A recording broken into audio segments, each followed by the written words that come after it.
معانا المهندس ومعانا صاحب العربيه واللي هيشتري. واللي هيشتري. انا اولا انت قلت لي عايز اعمل فيديو عشان اشكر الشركه بتاعتي. انا مش هشكر الشركه عشان هي عايزه تتشكر، لكن انا اقول حاجه بما يرضي الله.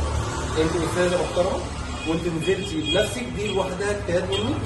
اي حد بيسوق في اي شركه، انا شفت واحد في الشيخ زايد ربنا يبارك له برضك نزل، وتاني مره اشوف حد بينزل للعربيه.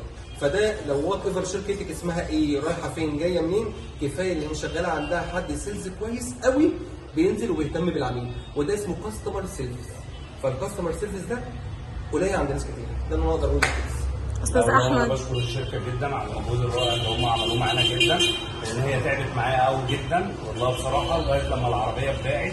وعمرها ما ضغطت عليا بسعر ولا في اي حاجه بامانه الله، يعني عمرها ما ضغطت بصراحه ابدا والله، ولا اجبرتني على شيء. لا الكلام ده على فكره مش من قلبي. لا والله من قلبي، ما اجبرتنيش والله، والله ما اجبرتنيش في شيء والله. هم ناس محترمه جدا والله، ربنا يكرمهم. يعني التعامل هيدوم، ان شاء الله مش هتبقى اول مره. استاذ عبد الله، مبسوط بالتعامل معانا؟ اكيد طبعا. عايز ترفع عربيه كذا مره تعبتك معايا، 3 مرات ننزل ونختلف الميعاد، فالحمد لله برضه ربنا وفقنا احسن نصيب يعني. ان شاء الله. عايز ترفع من عربيه الناس اللي هم كانوا مستقرين. عايز ترفع عربيه